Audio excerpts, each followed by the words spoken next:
दोस्तों साथियों, आइए हम महाकुंभ पर थोड़ी चर्चा कर लेते हैं। और इससे हम थोड़ा सा जो है अलग भी बात करेंगे।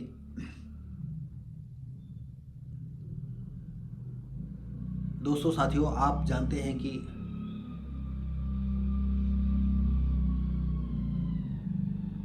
महाशिवरात्रि तक 66 करोड़ 20 लाख से ऊपर संगम में लोग यानी त्रिवेणी में डुबकी लगा चुके हैं। और आस्था का सैलाब ऐसा था कि लाखों विदेशी भी श्रद्धालु भी आए, उन्होंने भी जो है संगम में डुबकी लगाई। इस महाकुंभ का ये पर्व, ये सच है कि अगर बीजेपी सरकार न होती तो पूरी दुनिया में सनातन का डंका जो बज रहा है वो न बजता, इसमें कोई दो राय नहीं है। इसी साथ ही हम दूसरे तरफ लेकर के चलते हैं। हम जिला भूल गए हैं।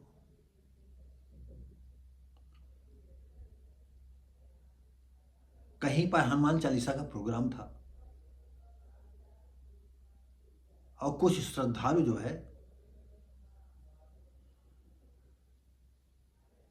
हनुमान चालीसा देखने सुनने, अब ये हम नहीं इसमें बता पाएंगे कि हनुमान चालीसा का जो है सजीव वर्णन था कि सिर्फ वही जो हनुमान चालीसा के गीत गाए जा रहे थे, या हनुमान का जो है कोई बहादुरी के कारनामे का प्रदर्शन किया जा रहा था, कोई हनुमान का कैरेक्टर निभा रहा था, ये विषय में हम नहीं बता पाएंगे। और वहाँ से जब लौट करके आ रहे थे तो कुछ जुलूस के साथ जो है पुलिस वाले भी थे।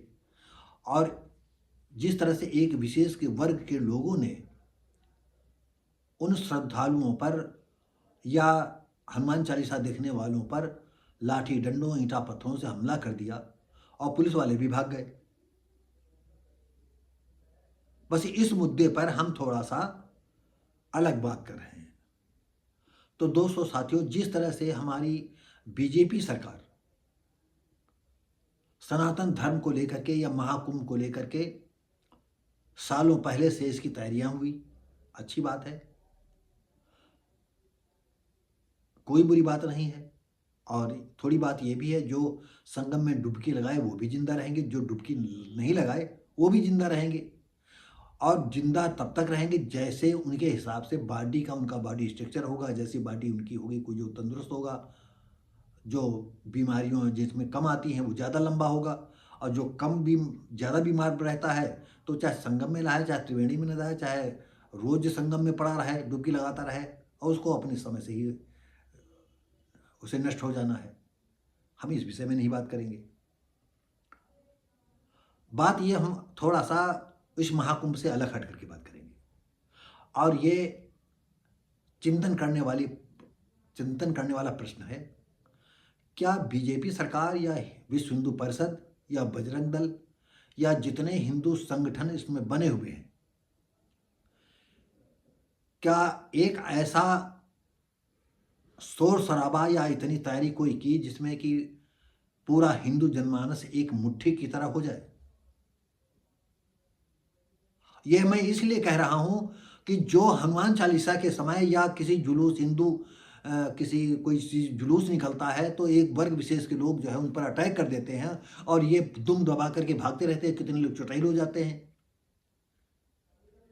तो उनकी मनोभावनाएं कब उनके टूटेगी? सब देख रहे हैं लेकिन उनकी मनोभावनाएं नहीं टूट रही। जैसा कि आपको बता दें कि अभी लखनऊ मुरादाबाद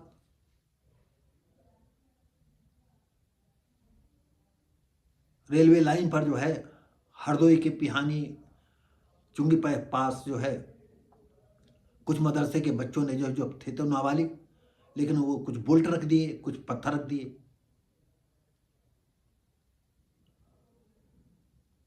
और ड्राइवर जब गाड़ी धड़धड़ाई बच गए, नहीं तो गाड़ी इधर उधर हो जाती। और गाड़ी जब रोकी तो दो बच्चे मिले तो उनको मैंने दौड़ पकड़ लिया, बातचीत हुई, पता चला वो दोनों मदरसे छात्र हैं। आखिर ऐसे मदरसे में ही क्यों बच्चा पैदा होते हैं? इस जगह पर हम हेमंत बिस्व शर्मा की बात जो आसाम के चीफ मिनिस्टर हैं, हम उनकी बात से पूरी तरह से सहमत हैं कि ये मदरसे ही बंद हो जाने चाहिए। और योगी की भी बात ये सच है, जैसे उन्होंने विधानसभा में कहा, क्या ये पार्टियां जो हैं देश की, जो दोस्त, चाहे कांग्रेस हो या सपा हो या और कोई पार्टी, वो अपने बच्चों को तो जो है विदेशों में अंग्रेजी पढ़ाएंगे और मुस्लिम बच्चों को जो है उर्दू पढ़ाएंगे, मोहल्ला मौलवी कठमुल्ला बनाएंगे। बिल्कुल सही बात है। और ये भी सच है कि मदरसों में क्या पढ़ाया जाता है, अब ये जग जाहिर हो चुका है। देश के खिलाफ उनकी रणनीति हर वक्त चला करती है। ऐसी सिचुएशन में क्या होगा, आप बताएं, क्या होगा ऐसी सिचुएशन में?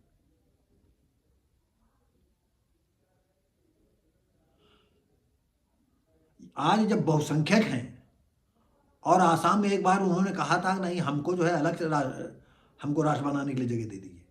जम्मू कश्मीर में तो पता नहीं कितने सालों से बात चल रही है, पश्चिम बंगाल में ऊपर से चल रही है, हर कस्बों में इनकी जनसंख्या इतनी बढ़ गई है। आखिर क्या कारण है?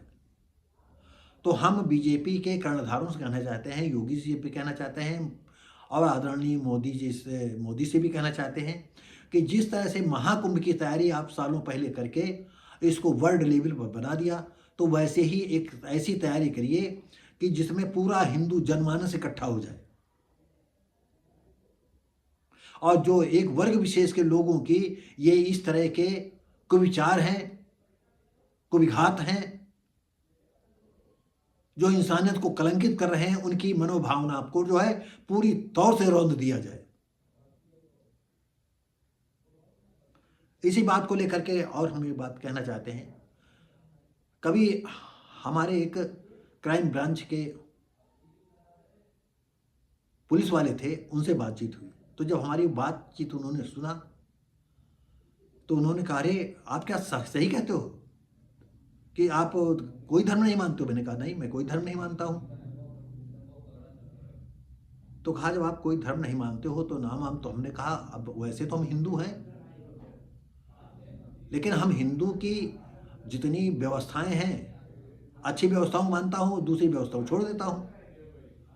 तो कहा, कभी कभी जब हम दबिश में जाते हैं किसी आतंकवादी के मामले में, तो आतंकवादी कहीं अगर होता है तो फिर हमारे हिंदू देवी देवताओं को वो जितनी गालियां दे सकता है, जितनी दुनिया की गंदी से गंदी गाली वो देता है, और हमारे पुलिस अधिकारी सब सुना करते हैं, बस यही कहते हैं आप जो है चारों तरफ घिर गए हो और सरेंडर कर दो।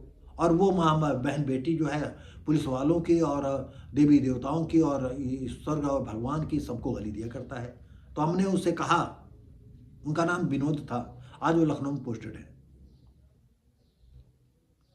हमने कहा, जब कभी आपने उच्च अधिकारियों से बात करिए, जब कहीं इस तरह की दबिश डालना हो हमको ले चलिए, अगर उधर से एक गाली आएगी तो हम उनको बता देंगे कि आप 10 लोग होकर के गाली दे रहे हो, मैं अकेला ही जो है इतनी गालियां दे दूंगा कि उनके 7 पुस्तक तक उनको पसीना छूट जाएगा, उनकी टट्टी ढीली हो जाएगी। तो क्या आपका सच कहते हो? मैंने कहा हाँ। ये बात इसलिए कह रहे हैं कि जिस व्यक्ति को, हमारे पुलिस अधिकारी कोई सुन रहे हो और जिनके ऊपर ऐसा पड़ा हो, तो वो हमसे संपर्क कर सकते हैं। और जब तक हम में दम है, वो अलग बात है कि हम किसी दुनिया के किसी धर्म को नहीं प्राथमिकता देते हैं, और सारे धर्मों को प्राथमिकता दे, जिनमें अच्छी बातें हैं वो मैं ग्रहण करता हूं। तो सबसे बड़ी बात यह है कि हम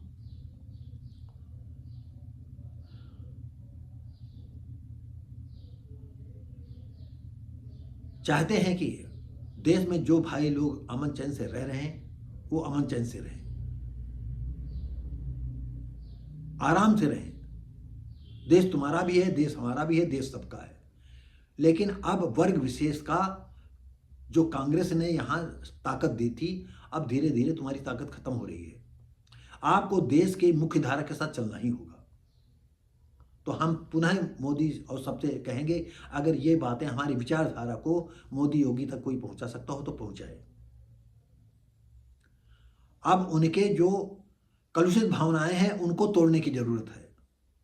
जो मदरसों में गलत पढ़ाई जाती है उसको खत्म करने की जरूरत है। और वैसे जैसे हमने पहले भी कहा, हेमंत बिस्व शर्मा जो आसाम के सीएम हैं, मैं उनकी बात से सहमत हूं कि मदरसों को बंद कर देना चाहिए। आइए अब महाकुंभ के सिलसिले में हम जो है मोदी जी के कुछ विचारों को सुनते हैं और ये हम पढ़ करके सुनाएंगे आपको। मुझे देख करके अत्यंत प्रसन्नता हो रही है कि प्रयागराज में एकता के इस महाकुंभ में असंख्य श्रद्धालु आ रहे हैं, पवित्र स्नान कर आशीर्वाद प्राप्त कर रहे हैं। हमारी आस्था और संस्कृत से जुड़े इस दिव्य अवसर पर श्रद्धालुओं का हृदय से वंदन और अभिनंदन है। भारतीय आध्यात्मिक परंपरा का यह विराट उत्सव सभी के जीवन में नई ऊर्जा और उत्साह का संचार करे, यही कामना है। माननीय नरेंद्र मोदी, भारत सरकार। तो दोस्तों साथियों, इसी के साथ ही हम अपना ये वीडियो समाप्त करते हैं और हम मिलेंगे आपको अगली वीडियो में। तब तक के लिए नमस्कार।